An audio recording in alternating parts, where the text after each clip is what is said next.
Perkenalkan, nama saya Ricky Sambora dari kelas T1B. Kali ini saya akan berbicara tentang menguat menggunakan op-amp dengan konfigurasi inverting dan non-inverting. Ya. Jadi kemarin kita sudah membahas tentang op-amp jenis inverting. Jadi saya akan melewati detailnya untuk inverting. Rangkaian dasarnya kurang lebih seperti ini. Ada rangkaian feedback di sini yang hanya bisa dipasang ke pin negatif dan pin output. Di sini juga ada resistor dan di pin negatif juga ada resistor. Ini kedua resistor yang berfungsi untuk mengendalikan banyaknya gain, dan op-amp sendiri memiliki supply di sini positif dan negatif. Ya. Untuk non-inverting, ya kebalikannya, supply-nya kita berasal dari sisi ini ya, positif, tapi untuk feedback-nya masih sama pada pin negatif. Untuk lebih detailnya seperti ini, kita akan menggunakan rangkaian yang kemarin untuk inverting, yaitu nilai kapasitor di sini di atas sebagai low pass filter. Dan di sini rangkaian feedback yang dilengkapi dengan RF, dan di input negatif juga ada R1 yang dilengkapi kapasitor, dan di input positif ada sebuah kapasitor untuk mengurangi noise. Nah, kemudian untuk yang rangkaian non-inverting kita juga kurang lebih mirip ya. Rangkaian feedbacknya masih pada pin negatif. Ya ini terhubung ke feedback, ini tidak terhubung ya. Ini tidak terhubung, sekali lagi. Ini tidak terhubung ya. Rangkaiannya feedback ini R feedback, kemudian kapasitor low pass filter, dan terhubung ke sini R input negatif dan ground.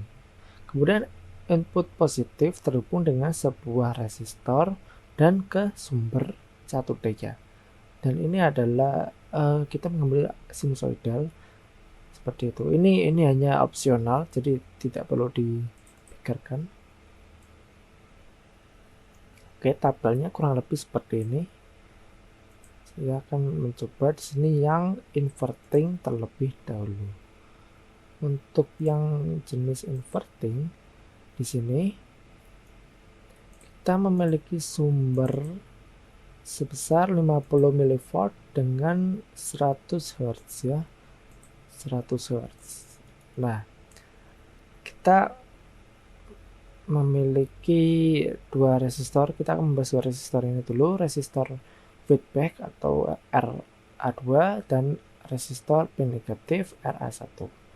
Nah, op-amp sendiri biasanya memiliki bentuk yang bervariasi ya. Ada yang negatifnya di atas atau positifnya di atas, jadi jangan sampai terbalik.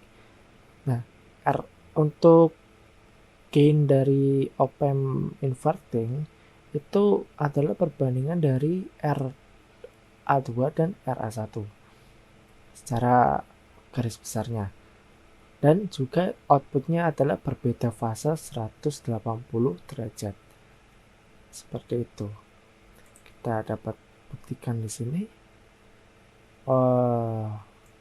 Ya, output dari inverting adalah warna biru. Jadi warna merah kita matikan dulu. Nah, kurang lebih seperti ini. Ini input. Ya. Inputnya sinusoidal warna kuning. Berbanding terbalik ya. Kemudian di sini ada RA. RA di sini untuk mengurangi noise berupa input bias current.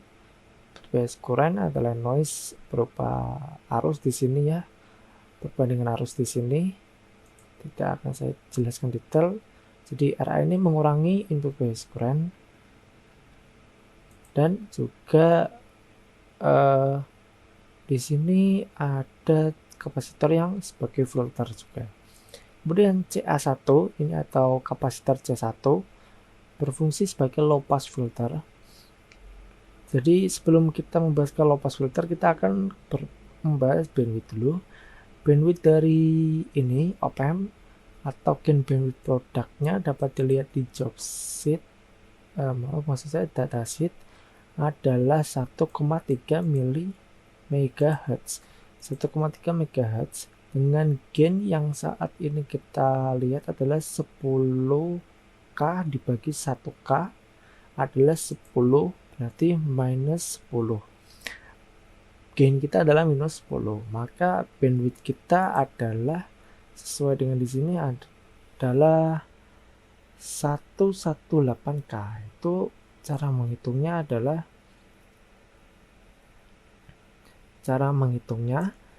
gain bandwidth produk sama dengan bandwidth per gain plus 1. Jadi karena kita gainnya adalah 10, berarti gain bandwidth produknya adalah 1,3 mega dibagi dengan 11. Hasilnya adalah seperti ini. Jadi kalau misalnya frekuensi sumber kita lebih dari ini atau sama dengan ini, kurang lebih sekitarnya ini, maka akan terjadi penurunan gain ya. Ini pada titik ini atau frekuensi cutoff bandwidthnya sudah terjadi penurunan sebesar 3 dB per 3 dB ya. Kemudian untuk selanjutnya akan terjadi penurunan sebesar 3 dB per dekade ya. Kurang lebih penggambarannya seperti ini. Jadi kalau misalnya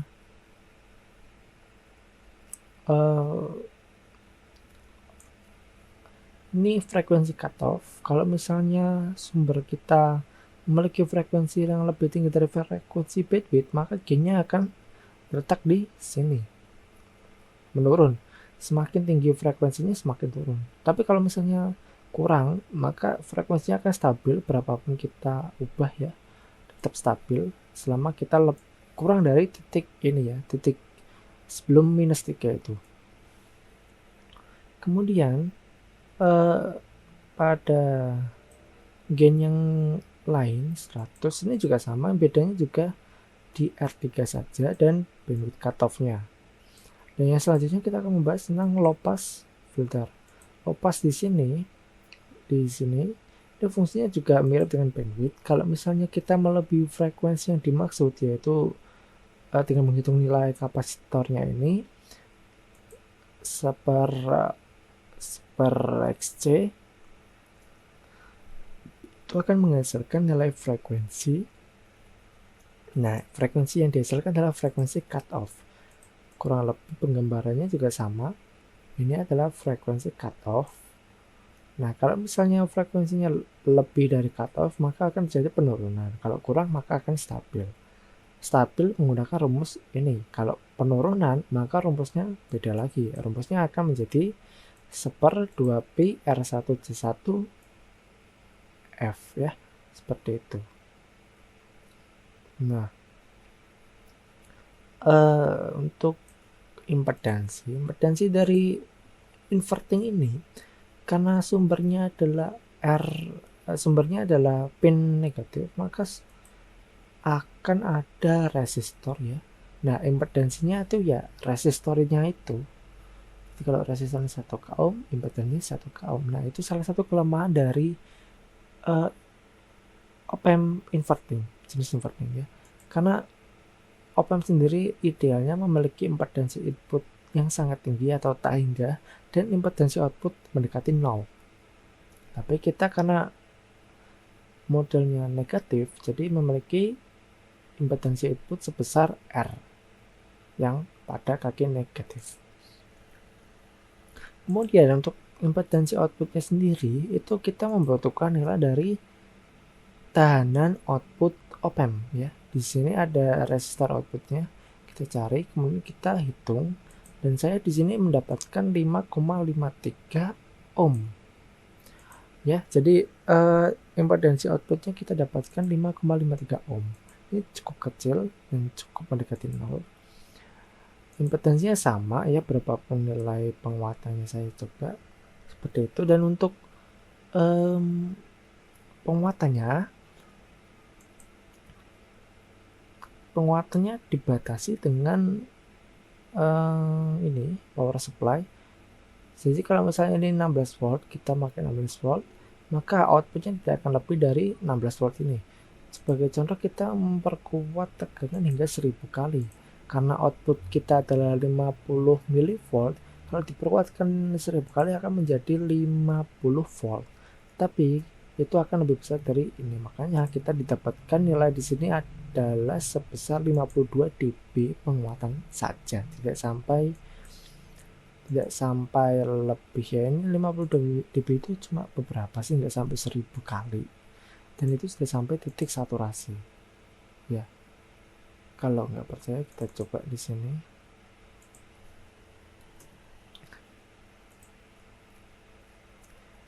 Ini adalah bentuk saturasi. Kalau saturasi, maka puncak-puncak dari gelombang akan terpotong seperti ini ya.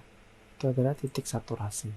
Kemudian yang selanjutnya adalah non-inverting. Non-inverting ini kurang lebih hampir sama dengan yang inverting, cuma di sini dia kaki minusnya yang di-groundkan dan kaki positifnya yang menerima sumber ya. Dan juga perhitungan gainnya dia tidak negatif tapi positif, jadi RF atau RB2 per RB1 plus 1 ya, ada plus satunya seperti itu. Nah, untuk virtual groundnya, jadi pada titik kaki pin positif ini non inverting, virtual groundnya juga memiliki yang ya sama, karena kaki negatifnya terhubung dengan ground langsung di sini. Jadi kaki positif otomatis terhubung dengan ground. Jadi potensial di sini adalah 0, sini adalah 0, atau menyesuaikan dari tegangan yang ada. Nah, untuk outputnya sendiri kita coba ya. Ini penguatannya 10 gain sama ya. Di sini. Oke. Nah, ini yang merah adalah non-inverting. Terlihat searah dengan gelombang sumber ya, searah fasanya sama. Ini 35,3 mili menjadi 0,35 atau 350 sekian mili ya. Jadi ini telah diperkuat 10 kali dan benar. Ini gelombang asalnya diperkuat seperti ini ya, diperkuat seperti ini. Nah, ini diperkuat seperti ini. Untuk bandwidthnya sendiri pada non-inverting juga sama seperti inverting, cuma bedanya di sini adalah dia tidak dikurangi, tidak ditambah 1. Jadi kalau misalnya gainnya 10 ya tinggal dibagi 10 sih. Jadi kalau misalnya 1,3 mega ya dibagi 10, nggak ada plus satunya ya, nggak 11 ya. Dan untuk low pass filternya kurang lebih ya sama ya, sama di sini.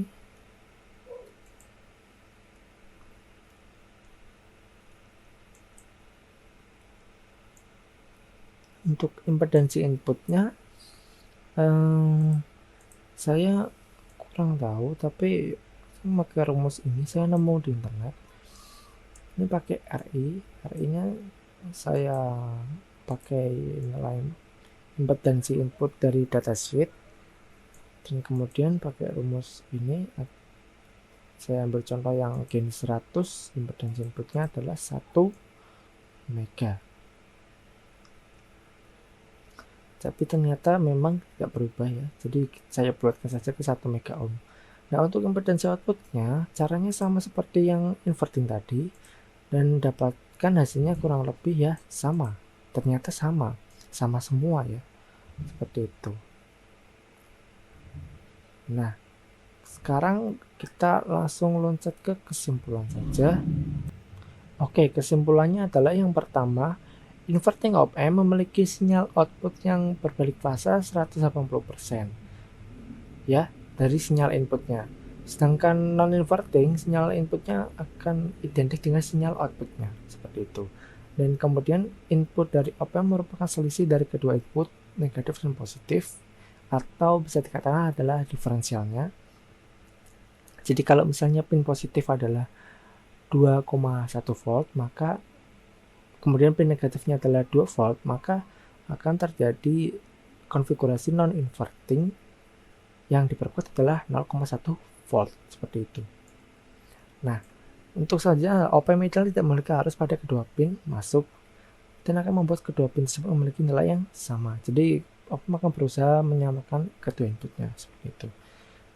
Tapi pada kenyataannya ya tetap ada, yaitu noise itu, input bias current sama input offset voltage. Input offset voltage bisa dikurangi dengan menambahkan, biasanya akan ada op-amp yang memiliki tambahan di sini, kaki di sini, ini untuk mengurangi input offset voltage dengan dicatukan ke sumber ya. Kemudian nilai gain op-amp pada open loop mendekati infinity atau tidak dapat, tapi nilainya tidak dapat melebihi dari batas atas atau batas bawah dari sumber, tidak dapat melebihi nilai tegangan sumber. Kemudian nilai gain pada op-amp pada closed loop itu merupakan perbandingan dari resistansi feedback dan inputnya.